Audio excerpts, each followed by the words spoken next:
Hello બાળકો, આજે આપણે ધોરણ 10 ચેપ્ટર સંભાવના જેનો 14.1નો દાખલા નંબર 9 આજે કરશું. પહેલાં આપણે રકમ વાંચીએ.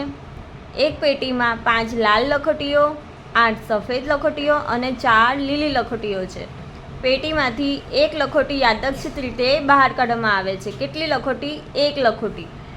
બહાર કાઢેલ લખોટી આપણે આ સંભાવના શોધવાની છે.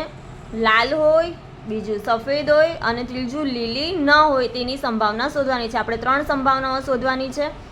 સૌપ્રથમ આપણે કુલ સંખ્યા શોધશું. કુલ સંખ્યા કેટલી થશે? 5 લાલ, 8 સફેદ અને 4 લીલી. એટલે આપણે લખી દઈએ કુલ સંખ્યા બરાબર 5 + 8 + 4. 8 ને 4 12, 12 ને 5 17. 17 લખોટીઓ કુલ થશે. હવે આપણે ઘટના એ લખીએ. ઘટના એ શું થશે? ઘટના એ બરાબર આપણે શું શોધવાનું છે? લાલ હોય. કઈ હોય બાળકો? લાલ હોય તેની સંભાવના શોધવાની છે. તો આપણે લખશું ઘટના એ થવાના પરિણામ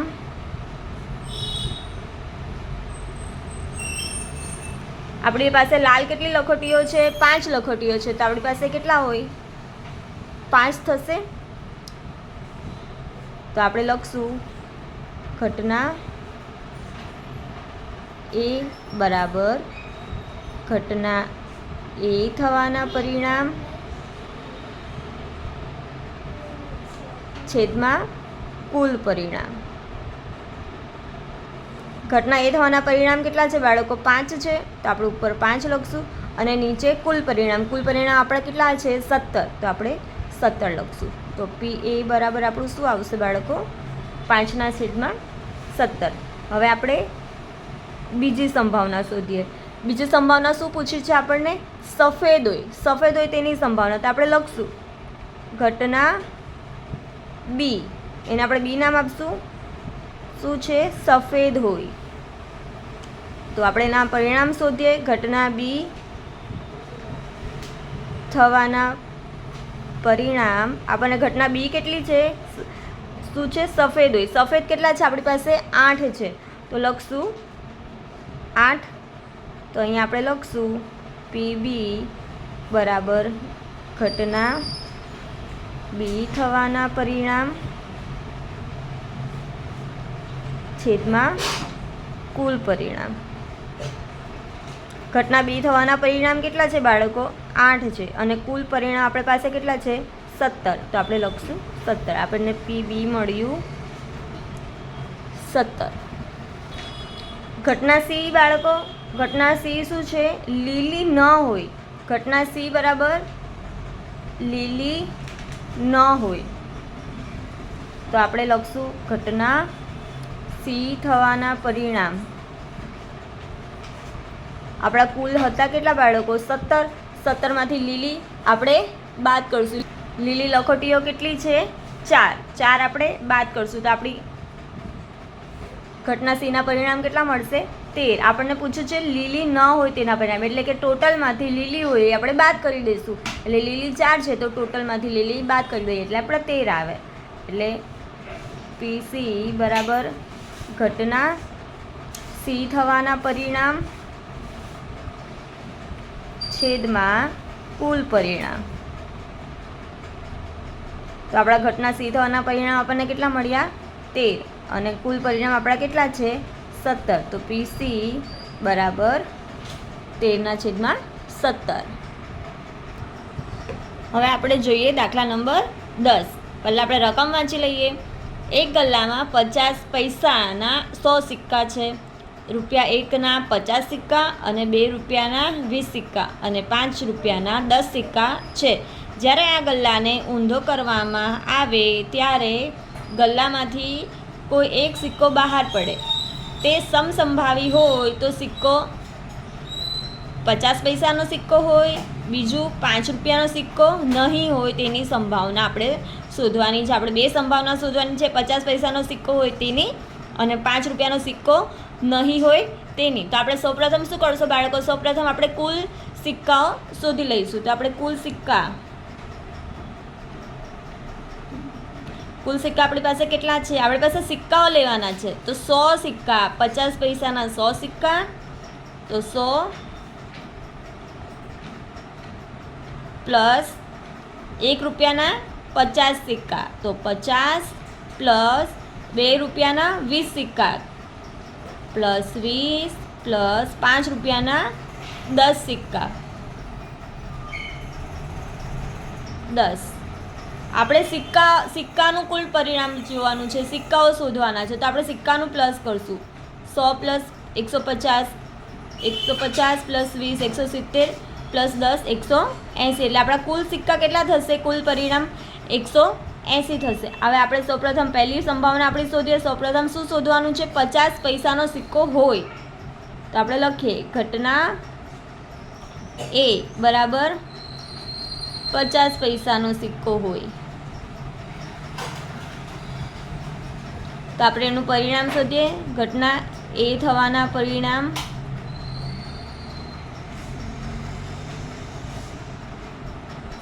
પચાસ પૈસાના કેટલા સિક્કા છે બાળકો? આપણી પાસે 100 સિક્કા છે. 50 પૈસાના 100, તો એના પરિણામ પણ આપણને 100 મળશે.